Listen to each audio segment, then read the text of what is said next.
Explicar sobre el Equus ferus. El Equus ferus es la especie que pertenece al caballo doméstico, su antepasado salvaje, el Equus ferus ferus, conocido como tarpán, y el caballo de Przewalski. En su historia, fue descrito por primera vez por Johann Friedrich Gmelin en 1774. Basándose en la descripción de Gmelin, el último ejemplar de tarpán murió en el zoológico de Moscú en 1875. El tipo de organismo al que pertenece es eucariota. Posee varios cromosomas que disponen de un núcleo estructurado que, a diferencia de las células procariotas, este se encuentra con envoltura, la cual se conoce como membrana, y esta cumple la función de aislar completamente el cuerpo de la célula. Se diferencia de las células procariotas por ser una estructura más compleja y elaborada, permitiendo formar un organismo pluricelular. El organismo pluricelular son aquellos que están constituidos por dos o más células. Surgen de una sola célula, la cual se multiplica generando un organismo. Los organismos multicelulares tienen uniones celulares permanentes, es decir, las células han perdido su capacidad de vivir solas y requieren de la asociación, pero esta debe darse de tal manera que desemboque en diferentes tipos celulares que generan organización celular en tejidos, órganos, sistemas, para así conformar un organismo. En cuanto a la taxonomía del Equus ferus, pertenece al reino de animales, al filo que quiere decir que es caracterizado por la presencia de una cuerda dorsal o notocorda de células turgentes, tubo neural, hueco en posición dorsal, hendiduras branquiales y cola. De la clase Mammalia, es decir, un animal mamífero que tiene células glandulares para poder alimentar a sus crías. Del orden perisodáctila, es decir, que se caracteriza por la posesión de extremidades con un número impar de dedos terminados en pezuñas. Adicional a eso, son animales herbívoros. Es de la familia Equidae.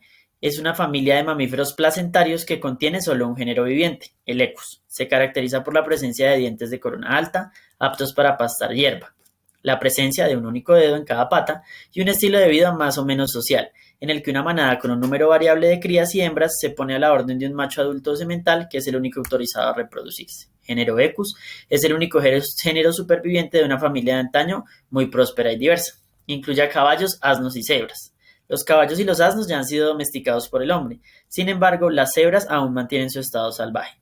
Son animales esbeltos, de patas largas. Tienen un pelaje y espesor de longitud variables dependiendo de la estación y la especie del animal. Existe una crin en el cuello formada por pelos cortos y erectos en formas salvajes.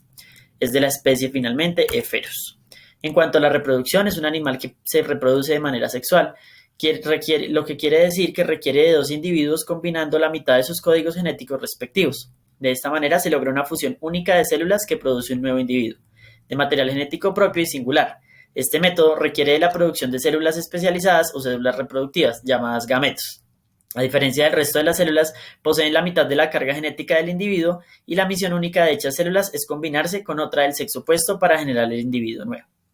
Un espermatozoide y un óvulo deben encontrarse y producir un cigoto, óvulo fecundado. Dependiendo de la especie, este encuentro ocurre en el ambiente o dentro del cuerpo de la hembra. En el caso de nosotros, en el Equus ferus ocurrirá en el cuerpo de la hembra.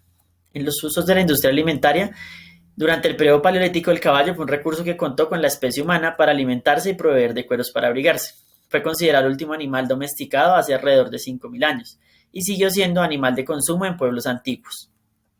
En algunos países como Francia, Italia, Países Bajos y Japón, inclusive Chile, Colombia y Cuba, es considerada una alternativa válida para la alimentación, tanto como carne fresca o manufacturada, embutidos. Por ejemplo, Chile comercializa como charqui, carne seca y salada, o manufacturada de mortadela. En Francia, Italia y Japón se comercializan distintos cortes como bife angosto, cuadril, lomo y nalga. En Japón suele consumirse el corazón y el vaso, lo que en estos países está penado es el fraude. Francia, Bélgica, Italia, Luxemburgo y Japón absorben el 93% de las importaciones y el 44% del consumo mundial. Francia es el principal importador de carne equina, junto con Italia, Bélgica, Luxemburgo y Japón.